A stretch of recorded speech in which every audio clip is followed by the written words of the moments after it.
Okay, the microphone should be on. Right. Yep, it looks like it is. Yeah, you see the marks there. And we're going to go ahead and transition over to the camera, so we'll go ahead and look at there. And so, hey, everybody, how's it going? I'm Mike, and tonight, this is Jesse. Wow. Well, I guess he's always Jesse, but tonight he's with us here with Dolph Hoyt Presents for the Battle of the Breweries. Tonight we are at Great North. We are very happy to be able to be here tonight. Unfortunately, we have been doing it out of daydreaming the last few months. Andy has been a great host. Unfortunately, he kind of got a little preoccupied and busy. Unfortunately, he got pulled back into the kitchen. And so we're just going to go ahead and share real quickly. We have a live shot from there. We set up some cameras there just make sure Andy is doing okay. So here's you have Andy in the kitchen here tonight. He's cooking up a storm here, as you can see, doing what he does best, bread. And so. We wish him the best, and we hope that he'll be able to get out of the kitchen here soon. But in the meantime, we got Jesse, and Jesse's pretty great. So I'm okay. Yeah, okay, he's fine. So we got Jesse. He's fine. He'll do okay. But hey, you want to go ahead and get things started, maybe? I think we can get a rock and rolling. All right. Let's do it. So if you have not already, you're going to want to go ahead and go to crowd.live. You're going to want to log into the game. Tonight's code is PEEWEE. That's PEEWEE. You may recognize it from sounds such as ha and words. Let's see, and like word of the day and screaming and everything like that. So again, go to crowd.live, and the codes for tonight is PEEWEE. Alternately, if you refuse to type words, you can point your phone at the QR code that's on the screen, and that will take you there to it as well. And so, like I said, tonight we are Dolph Hoyt Presents. So, welcome here. And tonight we have a great lineup of breweries here playing tonight. All of our favorites. Unfortunately, Two Share had to bow out this month. So we hope to see them again here soon. It happens. I know. I know, your first time here, you're already losing people. So come on, get your shit together. I think Aaron and Jenny heard that I was going to host, and they said, "Oh hell no," and they just dipped. It makes sense. I'd buy it. So scare them away. All right. So let's go ahead and let's talk about who is playing tonight. So tonight we are starting with our friends down in Derry. We have From the Barrel. They are already showing a pretty fierce force on the playthroughs, or not the playthroughs, the players.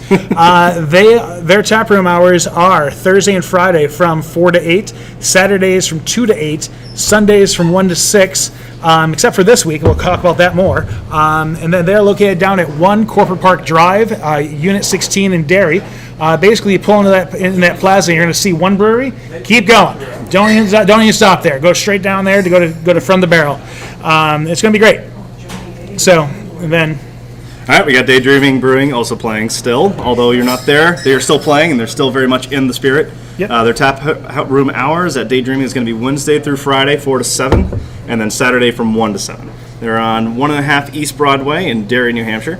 Yep. And I know you've been there. I cannot describe. I need to get out more in my life. Yep. Yeah. Well, it is a place. There is beer and there is other liquors and Skip's there too. So along with others. So. All right, but let's go back to Derry here. So hey, what is that? Well, that brewery I said just keep on driving by. Back on up. So our friends at Rockingham are playing tonight as well. Their tap rooms are open from tap room, not rooms. I think Allie and Rob would be very upset if they found out they had a second tap room. Well, maybe not. They probably enjoy that. They're open Wednesdays through Fridays from 4 to 8, Saturdays from 2 to 8, and Sundays from 1 to 6. They're located at 1 Corporate Park Drive, Unit 1. So there was that first one. So if you pass one and you go down to the second one, just turn around, keep coming back. They're also in Derry, and good stuff. And so this is some folks you might know. I've never heard of this. No, never, not a word. I think it's on my shirt. I have trouble reading, but I'm going to go with it. It's Great North Ale Works. Our taproom hours here at Great North is Thursday through Friday from 3 to 7. Saturday we're open 1 to 7, and then of course Sunday we are open 1 to 5. We're at 1050 Holt Avenue. Number 14, although that doesn't matter, we do love to put out little signs, so you just follow those signs to here. I always try to make sure the arrows point the right way, and if they don't, usually someone lets me know I screwed it up. Yep. So if you follow the signs, you'll definitely make your way down here. Just go past the community bingo hall, and you know you're on the right track. Yep. Worst case, if you see an ambulance, keep going. They're preoccupied at the bingo hall. Don't worry about them at all. And so up next, we have our friends Ogie Brewing out in Milford. They are open from on Thursday to Friday from 2 to 10, Saturdays from 12 to 10, and Sundays from 1 to 7. Super awesome hours. They are, they're located right in the Oval there, 12 South Street in Milford, New Hampshire. You'll recognize it because it's the brewery that's full of beer. Always a good time when you're down in Milford to drink all of their beer, but probably not all of it, so they can stay open tomorrow. All right. So once again, if you have not logged in, you want to go ahead and go to crowd.live and enter in the code PEEWEE. That's PEEWEE, or you can scan that QR code there on the screen. You're going to do then is you're going to pick a team. And you're going to then enter your team. You're going to enter in your nickname and your email address. So then that way, when you win, not if, but when you win, we can send you prizes. Oh man, Shevitz, it's a delight. So, all right, Jesse, let's talk rules. We got to talk rules. All right. Yeah. So, rules for the night. There are 20 questions. Some will be multiple choice, some will be short, and others will put them in order. But there will also only have 30 seconds to answer. The faster you answer, the more points you score. Maximum 150 points per question. All right, that's pretty good. Be witty, be fast. Yeah. So, and props to you. That was the first time you've ever seen that slide. So, I don't even get it right into my first try. So, good job. So, gonna have a lot of tongue twisters tonight. Yeah. All right. So speaking of tongue twisters, as you're drinking your beers and playing your trivias, we want to see those photos. So make sure you go ahead and post them to the social media channel of your choice. On Facebook, make sure to tag folks. We are at Dolph Hoyt Presents. There's also at Daydreaming BC. There's at From the Barrel Brewery. There's at Great North Ale. There's at Rockingham Brewing. And because I totally screwed it up and didn't have them here last month, there's at Ogie Brewing. They are definitely on Facebook, and they are very active there. If you are on Instagram, you can tag people there too. Not us though. We don't believe in the most popular media of choice. You have at Daydreaming BC. You have at Drink FTB. You have at Great North Ale, and you have at Ogie Brewing, and you also have at Rockingham Brewing. Now, if you really want to get into the weeds here, track us down on LinkedIn. We don't tell you that. That's only for the true fans to find us. We don't post ever. And so we're like the easiest file you'll ever make. And then you can be like, man, these guys are great. I wish they posted. And then we just won't. Can we find you on MySpace? We are on MySpace. Hey, so there we go. Yeah, JT, he still loves that, I think. And so it's all good. Still friends with Tom. Yeah, that's good. All right. So let us go ahead and get ready to go here. So once again, if you have not logged in, our game tonight is on crowd.live and entering the code PEEWEE. PEEWEE. Woo! And that is PEEWEE, or you can scan the QR code here. So let's go ahead and are you ready to go here, Jessica? I think we can do it. Okay. Yeah, let's do rolling. it. So we're going to go ahead and transition over to here, and so that worked. That's always a plus. And so far tonight, folks, we have 53 players playing tonight. So it is going to be a good time. And I'm going to click here so you can see what you're looking at. Okay, so ready. Here we go. 3, 2, 1, and click. And again, click the second button. Always forget that. Okay, and so our first question for the night. In which Cape Crusader film did Paul Rubens cameo as Tucker Cobblepot? Was that A, Batman Returns, B, Batman, C, Batman Begins, or D, Batman Forever? A lot of Batmans. There are a lot of Batmans. Do you have a favorite? Well, I was. Let's see here. I've always been a fan of Adam West, but I think that's from just years and years of watching him run with a bomb and doing the Bat-Tusi. Bat shark, bat repellent. Yeah, the bat shark is always a fun fan favorite. So, all right. So, which Cape Crusader film did Paul Rubens cameo as Tucker Cobblepot? You might know the name Paul Rubens as Pee-wee. Sadly he passed away, and you'll only be able to remember him in his debut film. Oh, no, he's been in a lot of films, but as Pee-wee. But let's see here. I'm just talking a lot here. So we're going to click this. That is okay. We're going to click this button here. So how did folks feel it went? Well, about 61% of you felt it was Batman Returns. That's a bold guess there. That's kind of out there. I guess they didn't want to pick that choice forever. Yeah. Well, I mean, again, if you know your Batman, you know that the Penguin is Oswald Cobblepot. So it only makes you think that he would actually be in Batman Returns, which he was. So. It didn't occur to me that he was actually a cameo until you put up the picture. I was like, I forgot he was even in that film. Right. Such a quick little. Yeah. See it and you miss it. Yeah. So, all right. Let's go to question 2, and Jesse, this one's on you. All right. So, what subsidiary of General Mills makes both fruit roll-ups and fruit by the foot? We have Just Roll for A. B is going to be Ratio Foods. C, Good Measure. And D, Betty Crocker. Again, what subsidiary of General Mills makes both fruit roll-ups and fruit by the foot? Yes, and so I'm sure that this one is quite common and popular amongst those with children who scream and shout and demand food in their lunch bags. And probably like me, you probably chose the only one that you recognize because it's a real word. Even like reading it, I'm just like, should I know Just Roll? Is that something that I just never really? I mean, that's clearly one of the most premier food subsidiaries of General Mills of the last 20 years.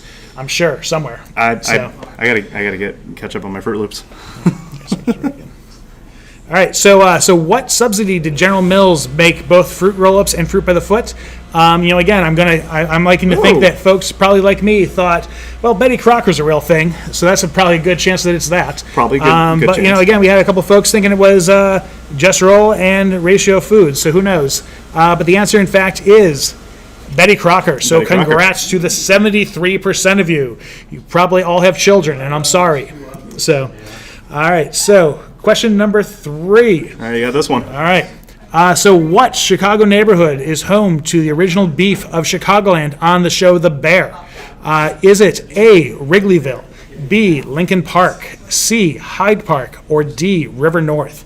Have you had a chance to watch this show yet? I don't. I am honestly very interested, only because I don't know the answer either. So hopefully it doesn't end up being this. But Lincoln Park just sounds awesome because I grew up listening to Lincoln Park, so must be the answer. Well, Lincoln Park is so I grew up in the area. So Lincoln Park is nothing like the band, but there is a zoo there, and that's pretty great. But no, this the show is fantastic and just hits so many PTSD moments of living at home again. As I hear accents and just the food alone. And everything. So, all right. So, what Chicago neighborhood is home to the original beef of Chicagoland on The Bear? A lot of folks felt it was Hyde Park.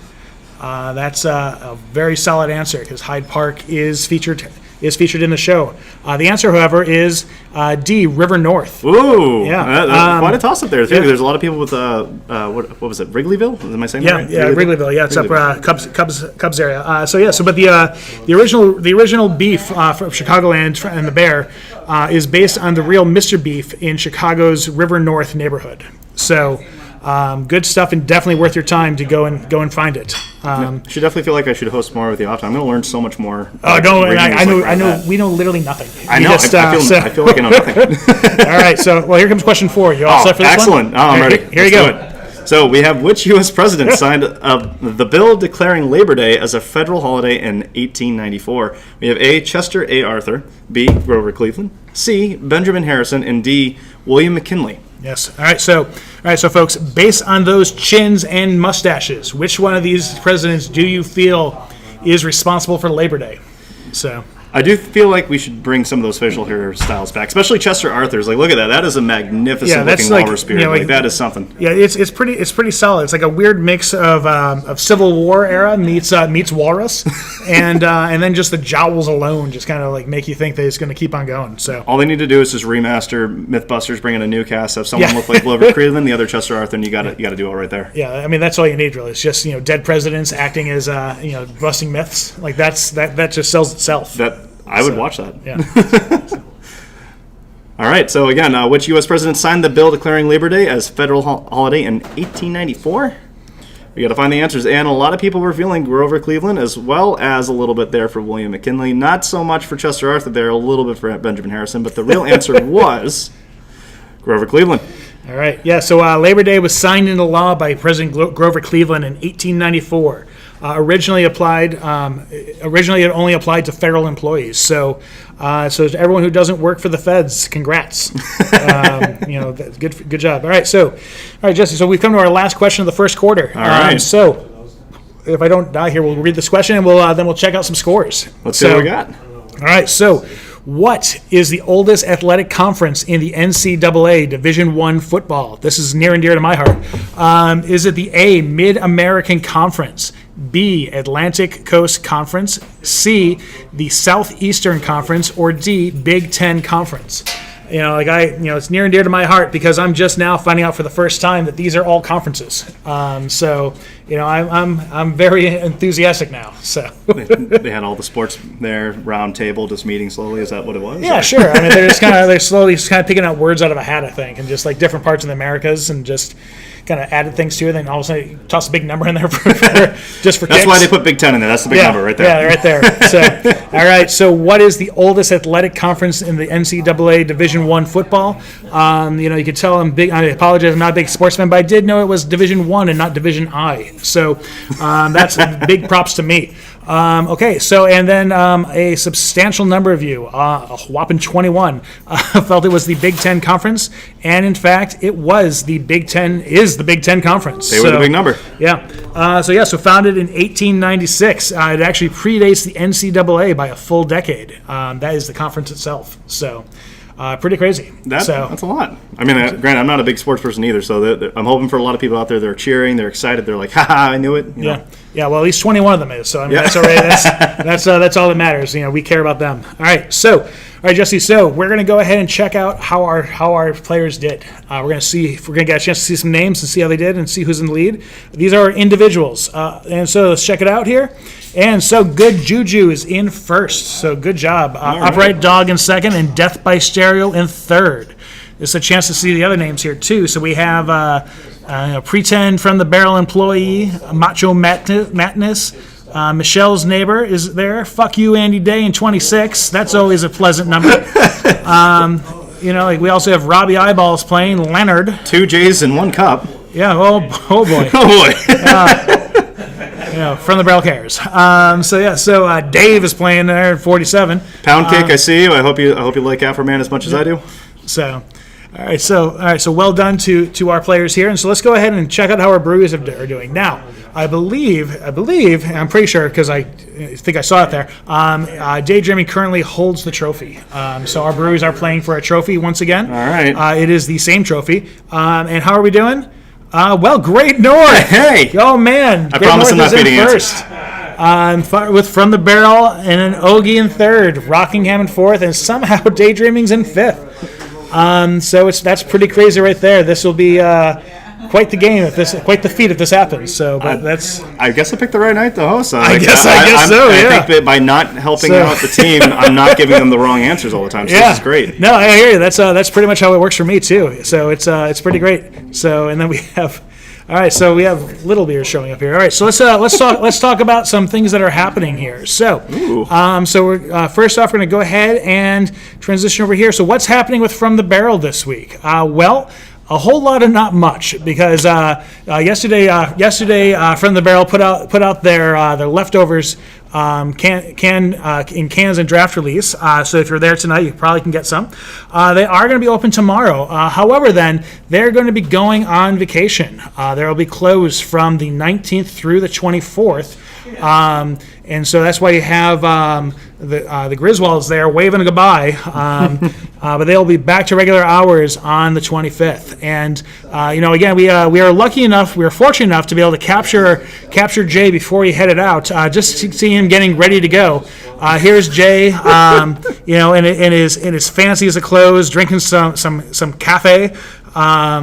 Just ready to go on vacation here. It's going to be a delight for all that get to see him and experience what he's about.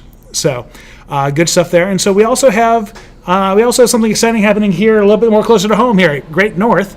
Jesse, you want to give a go on this one? I would love to. Yeah. So on next week, Saturday, August 26th, we are going to be celebrating 8 years. It's going to be an awesome time. We got 3 wonderful musicians coming to play: Ali Beaudry, Kevin Horn, and Paul Nelson. They're all going to be playing, I believe, from 2 to 6. And then we're also going to have a food bank showing up with their food truck, and they're going to be able to put out some smash burgers, I was told. So I'm very excited for those, intentionally skipping lunch that day so I can have a joyous smash burger. That's good. I know we'll have some fun events. We do have some fun beer releases coming that day, I believe, somewhere in the realm of 2 to 3. I don't want to spoil too much, though. So I don't want to jinx anything. I need to bring my passport to get them all. Yeah. Yes, for all the passport holders out there that might be playing, get very excited. All right, so now question. Yes. Will Kevin, Paul, and Ali all be playing at the same time on top of each other? Or or will they be kind of going in order? I was kind of hoping WrestleMania style. They Okay, are going to perfect. literally take their instruments Perfect. and battle it out to see who gets to play the most. Good. But, I've always felt that 8th birthday is the perfect time for a musical bash. Perfect.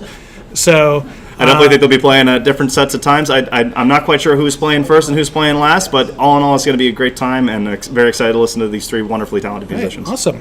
All right, very cool. All right, so let's we'll come back to get some more updates on our breweries here in a bit, but let's go ahead and jump back to our game here. So we're going into our second quarter here with question number 6. You want to take this or shall I? You know what? Go for it. Oh, thanks, buddy. I trust you. You know what? You're a peach. All right. Oh, push off. All right. So, question 6: what is the collective term for a group of flamingos? Is it A, parade, B, flamboyance, C, float, or D, brood? So, like nothing like some psychotic-looking birds on the screen here to really drive home this question. I'm kind of glad that you read this question. I would have been chuckling all the way through just knowing that there is a potential chance, because, again, I don't know any of these answers, but if I could call a group of flamingos flamboyance, that would just be so much more exciting. It's like, look at that group of flamboyance just walking by. It just doesn't sound right, but sounds so exciting. Yeah, no, for sure. I mean, but of course, you look at this picture, and they have these beady red eyes here, and it's just these are death birds just waiting to murder you. So very scary. Brood, I could totally see, because a brood of death birds here. Why would you not? I could see that with the red eyes. Yeah. All right, but let's go ahead and check it out. We did. So, what collective term is used for a group of flamingos? A whopping 27 of you feel it is flamboyance. So, well done there. And the 3 of you who thought it was brood, I don't blame you. So, but the answer is in fact flamboyance. I'm happy. I'm very happy. I learned something new, and I was hoping it was that, because that's just so exciting. Yeah, and now and I think we've shared with you all before. So our platform here likes to give us some detailed notes about the answers to these questions sometimes, and sometimes they hit it out of the park, and other times you get this one. So our fun fact for this question is, in fact, the collective term for our pink-feathered friends is flamboyance. So, good job, question, for giving me more information I didn't know. So, all right, let's go to question 7. Jesse, to you. All righty. So, I got an Elvis one. Elvis Presley is closely associated with Memphis, Tennessee, but was born in what place? A, Alabama, B, Kentucky, C, Mississippi, and D, Florida. Again, Elvis Presley is closely associated with Memphis, Tennessee, but was born in which of these states? Yeah, I mean, so have you been to any or all of these places? Actually, my father was born in Kentucky, so I did get to take a trip out to there. I have been to Florida. I don't think I've been to the other 2, at least not actually actively. I may have passed through them, but not. Alabama, definitely have not been there. Mm-hmm. Doesn't mean I won't, but again, I don't get out enough. I can't even go a few feet down the road to see some awesome breweries. So got to get out more there first, and then maybe I'll explore a little bit more down there. Yeah, well, that's good. Yeah. So, Plans I mean, it's good to have dreams. Get out and go see places. That's really the American way. So. All right, so finding out. So Elvis Presley is closely associated with Memphis, Tennessee, but was born in which of the states? All right. Let's see. People were really feeling Mississippi. All right. So a lot of folks probably saw that movie. Probably gave a couple details to his life, I feel. Apparently, nobody believed he was from Florida, so I guess that was pretty good there. No, I mean, he does come across as a Florida man sometimes. I mean, you ever see those sandwiches and everything? But, all right. So where's he from? C, Mississippi. So well done to that. And so for the 7th, Kentucky and Alabama, want for you guys. But, so well done there. Any fun facts? So he was born in Tupelo, Mississippi, on January 8th in 1935. So, wow. So very cool. Long time ago. Yeah, couple days back. Yeah, just a little bit. All right, so let's go ahead and keep on, words. Question number 8. So question 8, which 19th century American novel inspired by the 2010 Emma Stone High School, which 19th century American novel inspired the 2010 Emma Stone High School comedy Easy A? Was it A, The Awakening, B, The Turn of the Shrew, C, Daisy Miller, or D, The Scarlet Letter?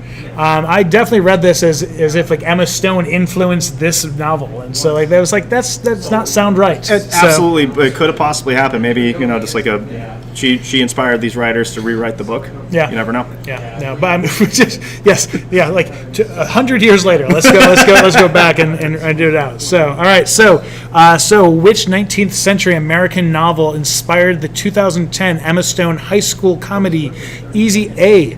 That was surprisingly the biggest tongue twister of the night for me.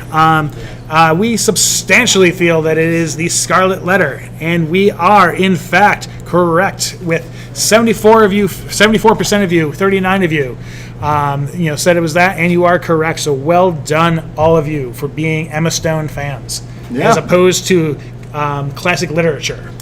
So definitely that's what it is. She's still my favorite Gwen Stacy. So. Oh. That's a bold statement right there. Well, I mean, she's the only live action one. That's fair. For a bit. For a bit. It could change. It kind of suddenly stopped very quickly. So I mean, one for her. So, all right. And for Andrew. No, those tears are real. All right, ready for question 9? I'm ready for question 9. Here you go.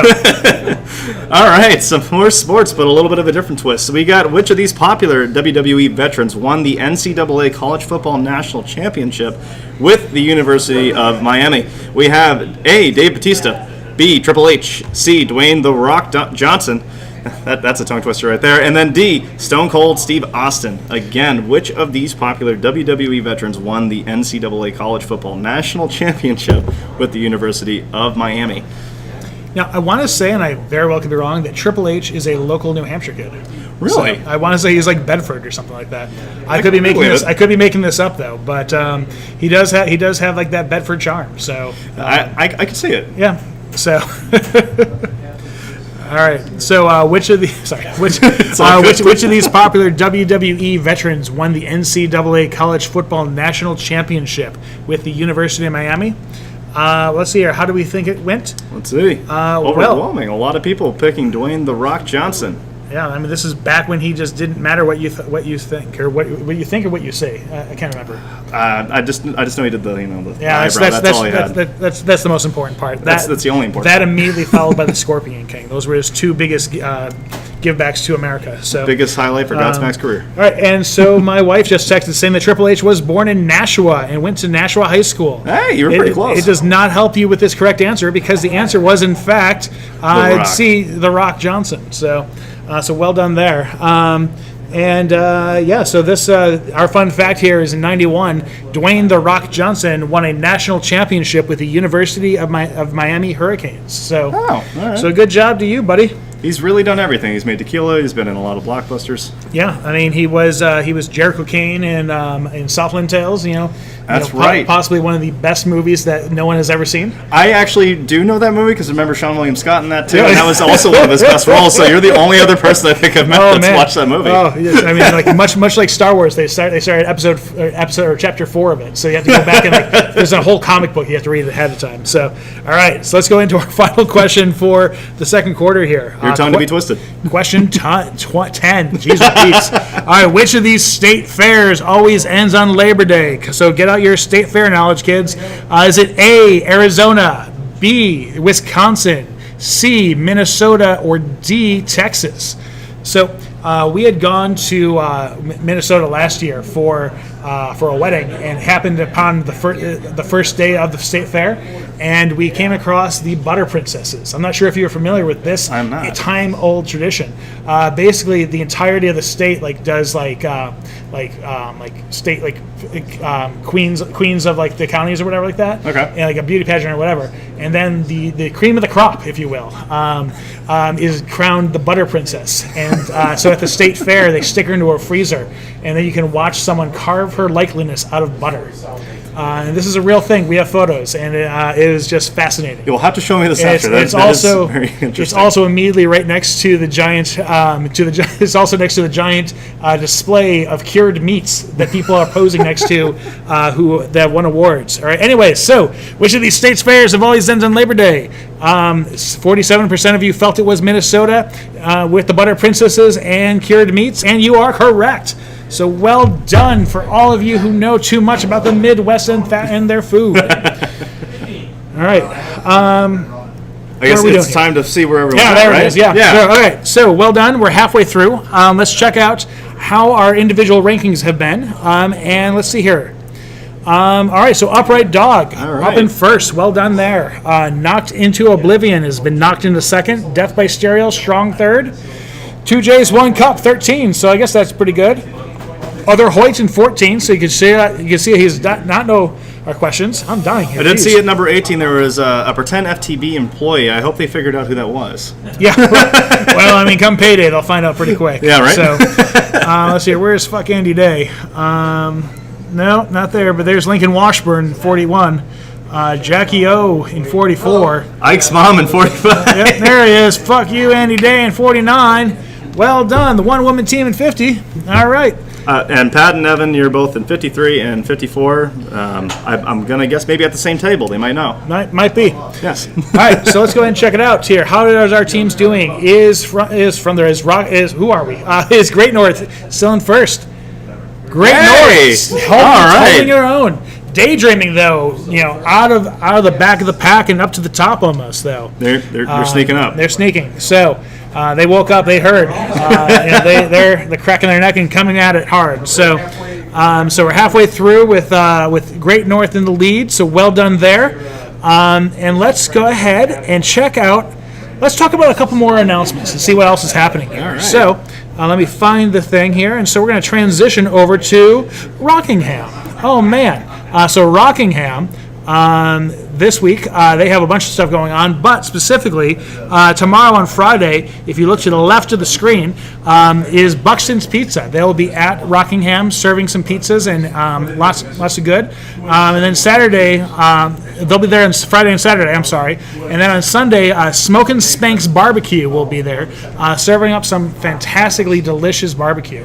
And so, also, if you missed it, Rockingham still has their the new beer, which I'm trying to remember what the name of it was. It was something Blonde Buddha. It's a brand new beer with like Thai chili, coconut, lactose, and a blonde stout. It's a very fun, very interesting beer. Definitely recommend giving it a go if you have not had a chance to.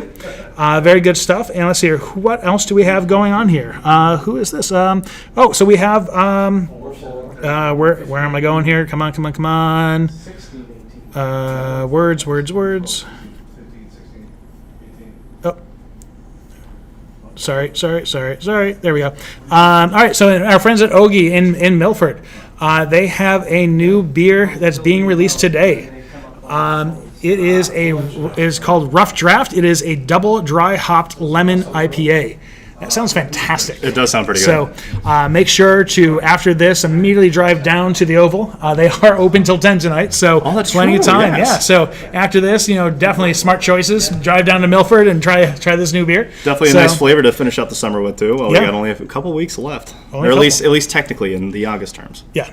So all right, so good stuff there. All right, so we are going to go ahead and jump back in. We're going to our third quarter now. Jumping back, and so just a couple transitions. We're going to jump in. Question 11. You want to take this one? You know what? I made you start the last time. It only feels right if I take that's great. You're swell. All right. So question 11. Here we go. Go. Sorry, the Taco Tuesday got me. All right, question 11. Which chain taco restaurant copyrighted the phrase Taco Tuesday, a favorite school lunch day every week? A, Taco John's, B, Chipotle, C, Taco Bell, and D, Del Taco. Again, which chain taco restaurant copyrighted the phrase Taco Tuesday, a favorite school lunch day every week? Yeah. This was my tongue twister. Yeah, it was. Yeah, I had a hard time with this. Yeah, this has been in the news lately too as well. Just because all of a sudden it's like, should this one restaurant have the rights to Taco Tuesday, when all these other very small, clearly taco chains also want to use it too? I never even realized that it was copyrighted, because I feel like everyone I know just says it, and I've never, when I read about it, I was just like, I don't think I even knew that they have that term. So. Oh, for sure. Yeah, I'm pretty sure all of them are not franchise owners, so that's probably why.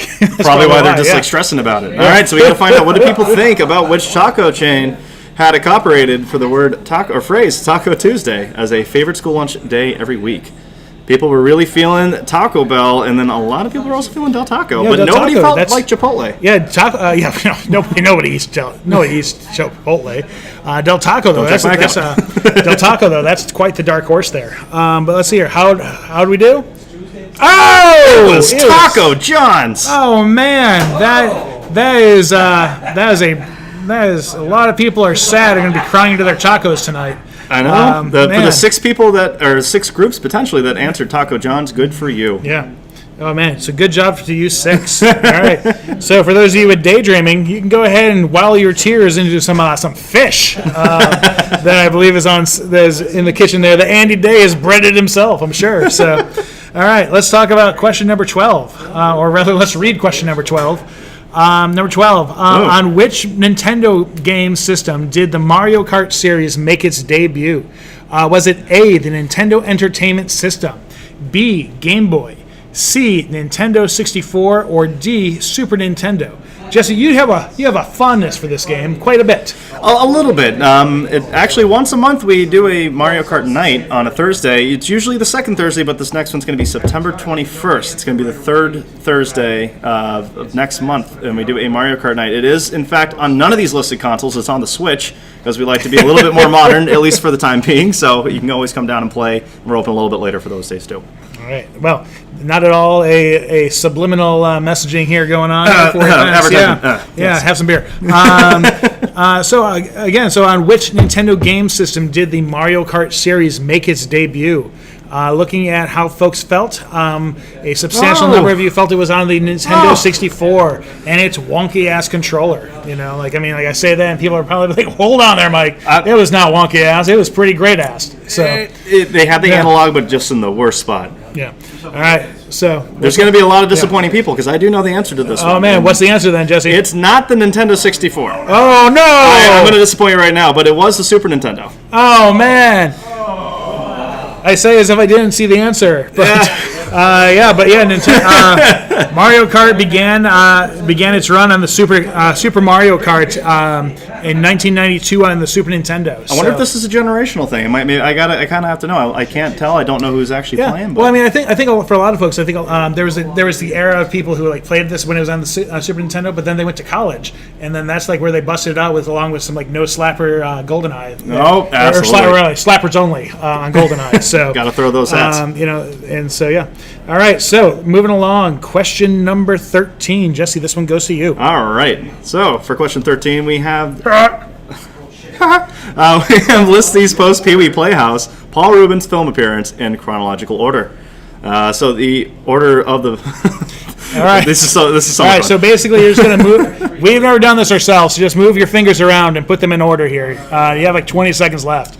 Buffy the Vampire Slayer, Mystery Men. I haven't actually watched Mystery Men in a long time. Oh man. Blow and Matilda. A lot of people don't realize that Mystery Men actually had the original video for All Stars from Smash Mouth. Oh jeez. Yeah. Because that's the takeaway I want for this one. Well, because everyone always assumes Shrek, but they never remember Mystery Men. Well, no, I always I'm thinking maybe for some reason I was thinking it was maybe Inspector Gadget. So I could see that yeah, too. because that was in there. Because I just remember for no good reason Matthew Broderick driving the car as Inspector Gadget, and then Penny and the dog were sitting in the back singing the Smash Mouth. Yep. It was just like, oh, this is awful. I'm so sorry for everyone. Classics. All right. And so which order did we have for the post Pee Wee's Playhouse Paul Rubin films? All right. So I'm sure every one of you were super thrilled with this one. This is what the top voted order is as far as it goes. That they felt that. That's what I got here. But the correct order was, in fact, Buffy, followed by Matilda, followed by Mystery Men, followed by Blow. So, well done to you folks if you got it right. All 10% of you. So, that's good stuff right there. So Not bad. We have some real Paul Rubin fans out there. yeah. So for those of you who aren't thrilled with this one, you can go ahead and You can go ahead and let us know your complaints. Email Matt Kinney at GreatNorthAleWorks.com and let him know all of how much fun you had. Okay. So question number 14: what Oscar-winning actor plays a Depression-era gangster in 2002's Road to Perdition? Was it A, Adrian Brody, B, Tom Hanks, C, Colin Firth, or D, Leonardo DiCaprio? And so this was I enjoyed this movie when it came out. I remember seeing it in theaters. It is so far away from everything else that this actor has played in. And if you put your phone, if you step about 5 feet away from your phone, you can actually see his face pretty clearly. So that's the only thing giving me a little bit of a hint, because I have not seen this film. So knowing, or at least assuming who I think it is, it is a little bit of a catch. Yeah. So I mean, like from like up close, he kind of has like the makings of a Bruce Willis there. You know, kind of like a Moonlight Hudson Hawk era. But what Oscar-winning actor plays a Depression-era gangster in 2002's The Road to Perdition? A whopping lots of you felt that it was Tom Hanks, and in fact, it was in fact Tom Hanks. So this makes up for the last two questions, except for those who got it right, and then you guys are way ahead now. But so pretty cool there. But yeah, so director Steven Spielberg gave Tom Hanks a copy of the comic as a gift while Hanks was filming Castaway, which kind of led to his desire to not only star in this movie but have it happen. So pretty crazy, pretty interesting stuff there. So learned so much new things tonight. I know it's pretty nuts. All right, well get ready to have get your mind blown again, because here's question 15. You ready? All right, let's see if I can read this one correctly. All right, here you go. All right, so what comic book legend penned Watchmen, V for Vendetta, and From Hell, all of which have been adapted into films? A. Frank Miller, B. Neil Gaiman, C. Alan Moore, and D. Grant Morrison. Again, what comic book legend penned Watchmen, V for Vendetta, and From Hell, all of which have been adapted into films? I've actually seen all but one of those films, which was From Hell. I did not realize that one got adapted. And I've read a couple of the comics, but Watchmen and V for Vendetta I definitely grew up watching. Yeah, if I'm correct, I think From Hell was ultimately was the Constantine movie. I think that was kind of like the. Then I have seen. That was like it was like it wasn't like a straight like a 1-to-1 from a naming, but like that's right. Yeah, but I think they used that story arc as the movie. Or sense. Movie, quote unquote. So it was kind of like not. Supposedly they're making a number 2, and I think they might even get the same people to come back. Oh, very cool. Yeah, I heard that. I thought I heard that Keanu was interested in that. So I would be nice to see it, but I am curious if he's going to keep the same haircut he's had for the last 5 or 4 John Wick movies. Yeah, well, I mean, he shaved for Bill and Ted 3, so he did. Yeah, no, that's right. But he only shaved. Yeah, only shaved. Yeah, I mean, his hair wouldn't refuse to be allowed to be cut. So. All right, so let's see. What were people thinking for what comic book legend penned Watchmen, V for Vendetta, and From Hell, all of which have been adapted into films? Of the 4 people. All right, so people really feeling Alan Moore, and we had a lot of people also go between Frank Miller and Neil Gaiman. We didn't have as many go for Grant Morrison, but the answer, in fact, was Alan Moore. So good job.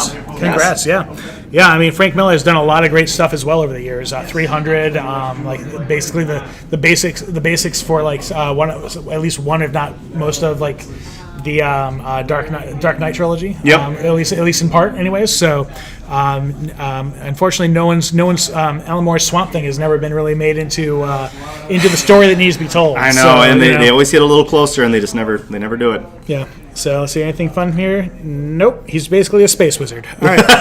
All right. So let's go ahead and take a look at our rankings here. See how our individual players are doing after 15 questions, and before we go into our last 5. So. Upright Dog is still in first place. Ben and Scuba Steph 6 have knocked out our other people. Knocked into oblivion is now in 4th. Yeah. So congrats to our top 3 there. Pretend FTB employee is in 19 again. Michelle's Neighbor in 23. Macho Madness in 22. That's a great name. And then let's see here, Cardinal Fang in 32. So like folks, you're playing. It's a pretty good job there. So yeah. So but still, like there's still 5 questions left, and there's still a decent amount of movement that can happen. Andy Day is at 45. Oh man, it's moving on up. Yep. So all right. Okay, so let's take a look at our team rankings. How are our breweries doing? And Ogie is in first. Whoa! We got a turn up. Of course, indeed. Jeez, oh Pete's. Yeah, they came up with Great North in second and Daydreaming in third. This is jumping all over the board tonight, folks. And it is still a very close game across the board. Rockingham and From the Barrel, they're still down at 800s, but they again, like with another 5 questions at 150 each, there's still a chance as long as everyone else gets everything wrong. So which is pretty cool. So very awesome to see there. And so with that, let us jump over and do a couple more announcements here. This time I got it. Here we go. Sorry, folks. There's about 400 things I need to move around all at once. All right. So over at Daydreaming, there's a couple things happening there. And so last month we mentioned that Skip's Mild, a 3.5% English dark mild, was being brewed and is now officially out in cans, as well as on draft at the brewery. Very, very tasty beer. Make sure you make it down there for that. You will enjoy it. Otherwise, Skip will have your head. Also, not quite Daydreaming, but next door at Cask and Vine. You may have heard recently that Outhouse, after 10 years, is closing their doors. Cask and Vine last week was having a tap takeover for Outhouse. Their beers are still on tap there for the time being. So make sure to get on down to Cask and Vine to just have one last hurrah and send them off before those are gone. So good stuff across the board. So. Okay, and then finally, what's this? Dolph Hoyt presents? Who'd have thought that? Oh, man. Shit, it's like we're self-promoting or something. So Dolph Hoyt presents. We have a couple of events coming up. We will be at Common Man Roadside in Manchester at the Mill Yard on Tuesday, August 29th at 6 p.m. It is a team trivia night, so come on, rally a team and come on down. It's wonderful food across the board. And also that week on Thursday, August 31st, here at Great North Ale Works, we'll be here again with team trivia starting at 7. So pick your poison, go to one, go to both. We want to see you and come on out. It'll be a good time. And always is. Yeah, and then. Who knows? Maybe half the questions from tonight will be in one of those games. You never know. So, all right. Well, Jesse, we are going into our final 5 questions of the night. Are you ready? I'm ready. The question is, are you ready? I think I'm ready. Oh, man. Okay. All right, so here we go. Question 16. You want to take it? Or shall I? I feel like you should do the honors. Okay. Question 16. Here we go. All right. Which racetrack appears on every iteration of the Mario Kart series? Is it A, the Mushroom Gorge, B, Dolphin Shoals, C, Rainbow Road, or D, Choco Mountain? Choco Mountain? Choco Mountain. A mountain with a choco. So, words, they're great. What do you think it is? I'm sure you know.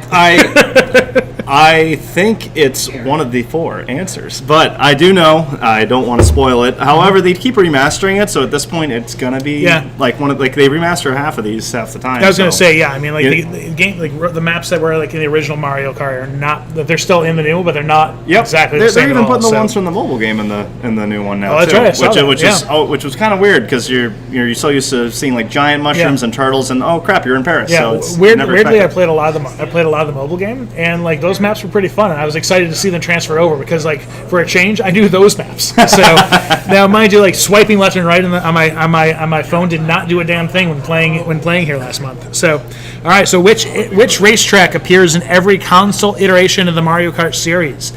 Yeah, pretty much everyone knew this one. It's Rainbow Road. It's Rainbow Road. What did I do there? Okay, we clicked the wrong button. So, you got to see the fun fact. Right, so yeah, but so is that what it was? It was. Rainbow Road, good stuff. It's pretty much everything.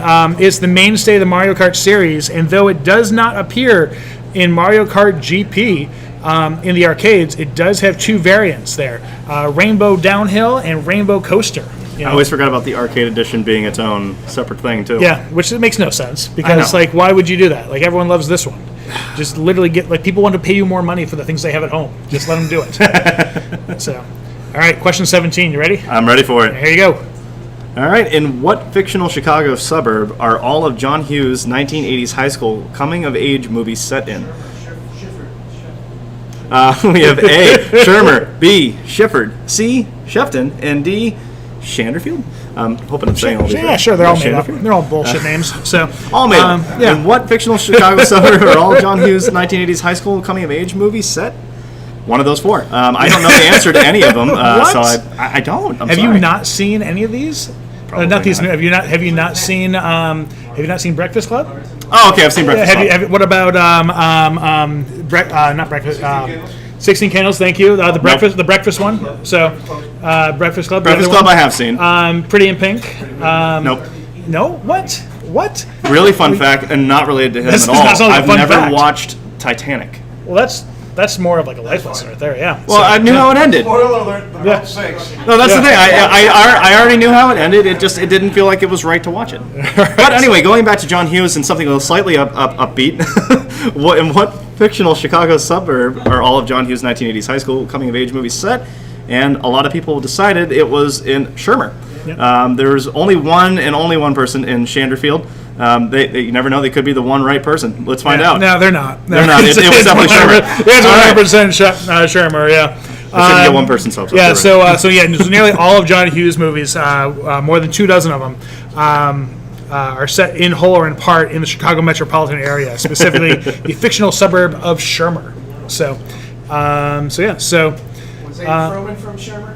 Abe Froman, the Sausage King of Chicago. He's also from Shermer, I'm told. So, all right. So, question 18. So, what is the vigilante Casey Jones's weapon of choice in Teenage Mutant Ninja Turtles? Is it A, a tennis racket, B, a golf club, C, a pool cue, or D, a hockey stick?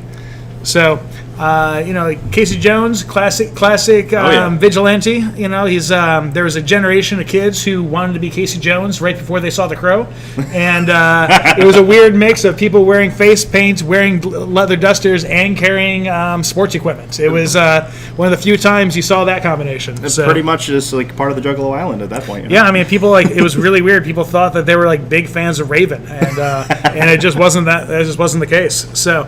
All right, so what is vigilante Casey Jones's weapon of choice in Teenage Mutant Ninja Turtles? 89% of you felt it was the hockey stick, and I almost blurted it out there, but it was in fact the hockey stick. So, congrats to all of you. And so this is something like also in New England, with Ninja Turtles were actually based out of Maine, stuff like they're not based out of Maine necessarily, but the writers are from like the New Hampshire, Maine area. Yes. So good stuff there. Dover. I'm being told it's Dover by people who know more than I do. So, yeah, and so our fun fact here is Casey Jones carried a hockey stick. So good stuff. All right, question 19. Are you set? I think I'm ready for it. Here we go. All right. 19. 19. Which of these school lunch staples is known as the snack that smiles back? Really trying hard not to say the full thing. Yeah. A, animal crackers. B, goldfish crackers. C, Funables fruit snacks. And D, Giggles cookies. Yeah. So I actually don't know D. I'm kind of terrified from that picture. It's kind of frightening. Yeah. Yeah. So, all right, parents, let your shopping experience fly here. So. I could not imagine trying to look at that cookie and like peacefully eat it, knowing that it's smiling at me. Oh no! I just sit at home at night, just staring straight into its eyes, and just wait for like the demons to come out. Some say it's a cream filling. I say it's Satan. But So, which of these school lunch staples is known as the snack that smiles back? And if you were singing along to the song as I was reading that, and 100% of you knew it, it was in fact goldfish. It was really hard not to say the snack that smiles back and have goldfish, pop right up. So good job, everybody. Thankfully, nobody said Giggles Cookies. Yeah. So Giggles Cookies, the proud sponsor Dolph Hoyt presents moving forward. So all right. So let's go ahead and our final question of the night, question 20. Ready to send it off? Here we go. do So it. it's going to go somewhere. But all right. Question 20. What storied magazine began publishing the original Addams Family comics in 1938? Was it A, the Saturday Evening Post? Was it B, Harper's? C, Life? Or D, the New Yorker? So so I'm not sure if you ever like read like old school like Addams Family like way back when. I never read it. I definitely watched the old show, and I watched a couple of the new ones. I haven't watched like the newest rendition of that, coming out like Wednesday or anything. Yeah. But I have grown up kind of watching a lot of the like Tim Burton-esque eras, and also a lot of the old show too. It's kind of crazy. I mean, like it's very, very witty, very interesting stuff. But it's also it kind of comes across as kind of like that like weird precursor to Far Side, but just in the dark approach to everything. So, all right. So, what storied magazine began publishing the original Addams Family comics in the 1938? I'm just making up words here. Who published it back in '38? And so I'll. reasonable split here. 47% of you felt it was the New Yorker, with 26 in the Harper's and 23 for Saturday Night Post. Good guesses. However, the answer is, in fact, it's not Life, the New Yorker. So congrats to our 47% there. So good stuff. Excellent. There. All right. Well, Jesse, we have come to a close tonight, and it's time to take a look at who our winners are. I'm excited. So our top 3 winners for the individuals tonight will be getting gift cards to our participating breweries tonight. And fortunately, you gave us your email, so we'll reach out to you here shortly after to let you know that who you get to go and visit and enjoy their beers, or whatever you like there. I guess is a gift card. Go nuts. All right. So who are our top 3? Oh, yeah, that's right. I have to do this. All right. So we're gonna finish the game. And our top 3, Ben's in 3rd place. That's right, it does this now. All right. So congrats to Ben. Death by Stereo has come back into 2nd place, possibly in the year that they were born. Possibly with the speakers they were playing And with. Upright Dog, congrats for 1st place there. Well done. So now congrats to everyone else who played. You did a great job. And if you feel you didn't, well, you participated, and that's equally as good as winning, especially if you're at the YMCA. So, fuck you, Andy Day 42. That's a magic number. So, all right. So congrats there. So let's go ahead and take a look. Now let's see here. Ogie was in 1st, and when we walked away, the trophy is at Daydreaming. Will it stay or will it go? I know, right? Oh man, Feeling very Here tense we go. right now. Click the button, Mike. Daydreaming This came is in 3rd. geez, what the hell? The trophy's going, but where is it? Where's it going, guys? Great North in 2nd. Oh shit, man. We came. You guys really pulled through for us. Ogie won the trophy. Excellent job. Congratulations. Hot damn, that is some good stuff there. So congrats to Ogie. That is one hell of a comeback there, and just an awesome job across the board. A lot of scores, honestly, even though it's like 4th and 5th, like all the scores are incredibly Very close tonight. Like, very So close. very awesome. Strong finish. There is a lot of cheering going on down in Milford tonight, I'm sure. They're gonna be in jail in no time. It's gonna be great. So, all right. So where's that camera at? Here we go. All right. So congrats to Ogie Brewing and everyone down there who's won. Awesome job. We will make sure that the trophy comes to you. Daydreaming, sorry for that. But across the board, it's great times for everyone. Thank you for playing tonight. We're gonna go ahead and we're gonna cut out here shortly. But my name is Mike and this is Jesse. Again, this is Dolph Hoyt presents the Battle of the Breweries, and exciting to have you play. And we'll see you again here soon. Take care. Cheers. He's good. He and his family have 2 restaurants there, and now he's